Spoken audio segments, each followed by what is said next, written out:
Okay, ito yung hinihila natin na EcoSport. Galing pa ng ibang lugar.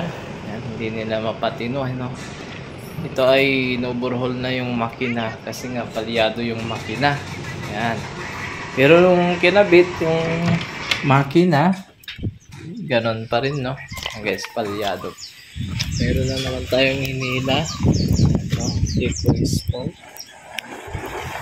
Kalas-kalas na naman ang ginawa ng mga mekaniko. Hindi na nila mapaandar. Dito pagdating pa lang nakita na natin yung problema niya. Problema nito, computer box. Ayan. Dali yung computer box, ayaw umandar. Ayan. Pinalitan na yung computer box niya, kaso lang hindi naman na-program. Ayan. Ayan.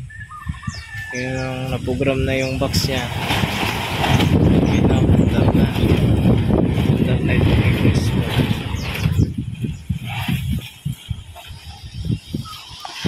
Tapos nakita na rin yung mga problema.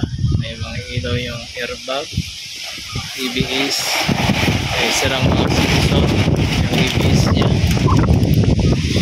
Ito na lang yung mga gagawin. Tapos yung mga aircon, walang aircon. Ito. Matagal lang na-stock ito. Yan. Hinila namin kanina. Yan. Okay.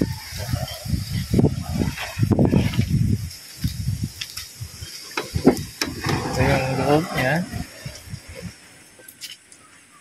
Na-scan na natin, i-program na din natin itong computer box. Yan, okay na. Okay, subukan natin i-start.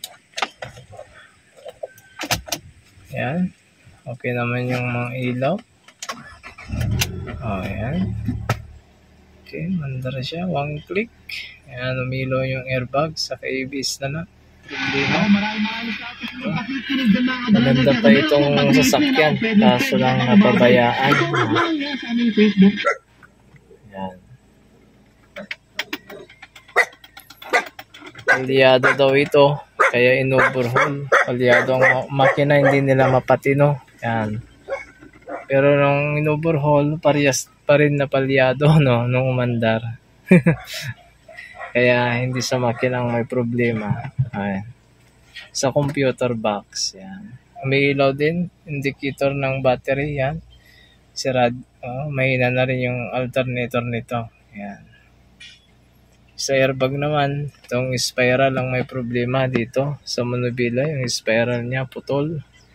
Yung ABS naman, yung sensor. Yan. Yung leaf ang may problema. Tapos itong alternator. Yan, pag napalitan ito lahat, okay na, kondisyon na naman itong EcoSport. Ito. Subukan natin nga rin, wala nang palya. Nagawa na natin eh. Ayan, no? Ayos, yan. Walang palya. Nabuhay muli itong EcoSport. Okay. Ito, ipapakondisyon na rin yung may-ari lahat ng problema. Yan, patayin na natin. Yan, patay. Ayos na.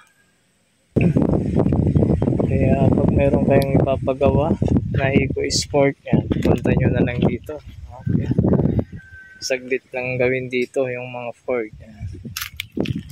Madali lang gawin.